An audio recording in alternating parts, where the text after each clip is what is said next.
એ આપણી ખૂન પરસેવાની કમાણી છે। એટલે કોઈ માલિક જેવી દાદાગીરી કરતો હોય કે કામદાર વગર અમારું કારખાનું કે ઉદ્યોગ ચાલશે, ભાઈ એ દિવસો ગયા છે। કામદાર વગર કોઈનું ભલું થવાનું નથી।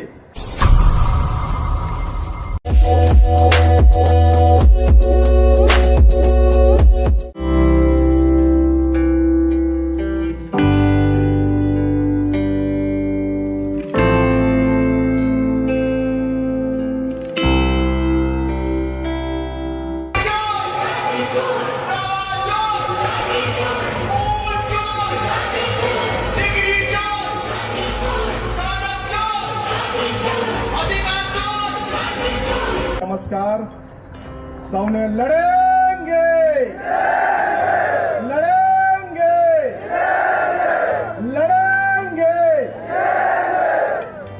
जनाक्रोश यात्रा में आज कामदार संवादनी साथे આપણે રેલી કાઢીને આવેદનપત્ર આપવાનું છે। ત્યારે આપણી વચ્ચે ઉપસ્થિત ગુજરાત પ્રદેશ કોંગ્રેસ સમિતિના પ્રમુખ અને જનસંવાદ તેમજ જનયાત્રાના પ્રણેતા અમિતભાઈ સાહેબ, વિરોધ પક્ષના નેતા તુષારભાઈ ચૌધરીજી, આપણા કરશનદાસ બાપુજી અને કિશનભાઈ, તમામ આગેવાન શ્રીઓ, આજે આપણે કામદારોના ન્યાય માટે આજે ત્રીજી રેલી કરવાની છે। કરવાના છે ને?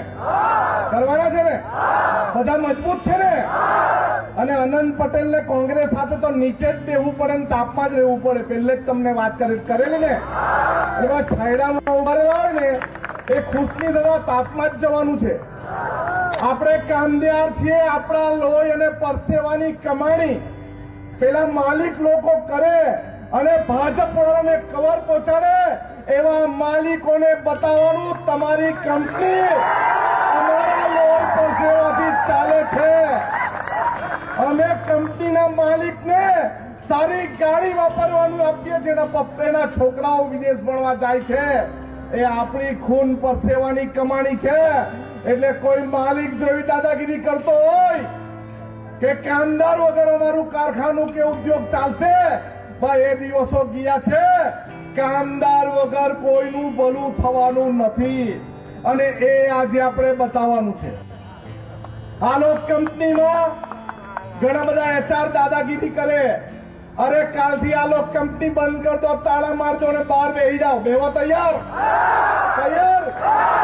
અરે આ ડેમોસા કંપની વાળા કેટલા દિવસથી લડે છે। એક દિવસ અમે ત્યાં કોંગ્રેસ સમિતિ ત્યાં જઈને બેઠી છે, તમારી સાથે રાત દિવસ અમે કોંગ્રેસ સમિતિ બેસવા માટે તૈયાર છે। તૈયાર છે?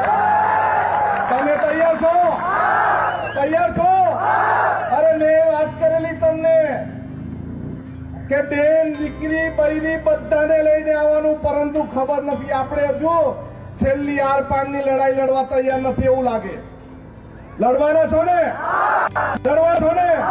આપણે લડવાનું આપણા માટે છે, આપણા પગાર વધારવા માટે છે, આપણને રેગ્યુલર કરે એના માટે છે, આપણને વ્યવસ્થા પૂરી પાડે એના માટે છે। કોઈ કામદાર ત્યાં અકસ્માતે મરી જાય તો એને પૂરતો પ્રમાણમાં પૈસા મળવા જોઈએ, પીએફ કપાવવું જોઈએ, એને પૂરતી ફેસિલિટી મળવી જોઈએ। અને જ્યાં સુધી ફેસિલિટી ન મળે આખી કોંગ્રેસ સમિતિ તમારી સાથે છે। કોઈ બી ઉદ્યોગ વાળા માલિકથી ડરવાના નથી અને ગભરાવાના નથી। છેલ્લા શ્વાસ સુધી તમારી સાથે છે, તમારી વચ્ચે છે અને લડવાના છે।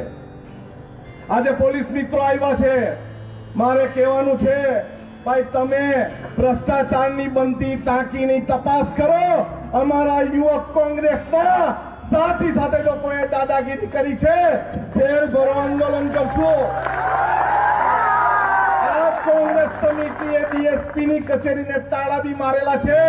અમે બેસીને તમારી કચેરીનો ઘેરાવ કરશું અને જે પીઆઈ માં બહુ દાદાગીરી ને બહુ તુમાખાશાહી હોય, તમારામાં તાકાત હોય તમારી રેલી અટકાઈને બતાવો, પછી અમે તમને બતાવીશું। આજે વલસાડમાં પુલ બનીને તૈયાર છે। દિલ્હી વાળા દાઢી વાળાની રાહ જોતા છે કે શું તે સમજ નથી પડતી। અમે પણ અહીંયા કોંગ્રેસ સમિતિની આગેવાનીમાં બ્રિજ ખોલી દેશું। આ સુવિધા માટેનો બ્રિજ છે, કોઈના બાપની જાગીર નથી, અમારા ટેક્સના પૈસાથી બને છે। કોઈ બીજા પૈસા કોઈ આપવાના નથી। આજે તમામ કંપનીના કામદારોને વિનંતી છે, આપણે આપણા આગેવાનોને સાંભળીને સંપૂર્ણ સાકીથી ગાંધી ચિંધ્યા માર્ગે અનુસંધાનમાં રહીને રેલી કાઢીને સીધા કલેક્ટર કચેરીને વોર્નિંગ આપવાની છે. અમે વાપીમાં આવેદન પત્ર આપ્યું છે, અમે લેબર ઓફિસરને આવેદન પત્ર આપ્યું છે, અમે પ્રાંત અધિકારીને આવેદન પત્ર આપ્યું છે. હવે જાડી ચામડીની સરકારને બતાવવા કલેક્ટરને આવેદન પત્ર આપવાના છે. કલેક્ટર 3 દિવસના જવાબની આપે તો કંપનીની બહાર બેસો. બધા તૈયાર છો? તૈયાર છો? હાથ ઊંચો કરો. છેલ્લે હાથ નથી ઊંચા થતા. હાથ ઊંચા કરીને કહો બધા તૈયાર છો? તૈયાર છો? સૌનો આભાર. જય જોહાર.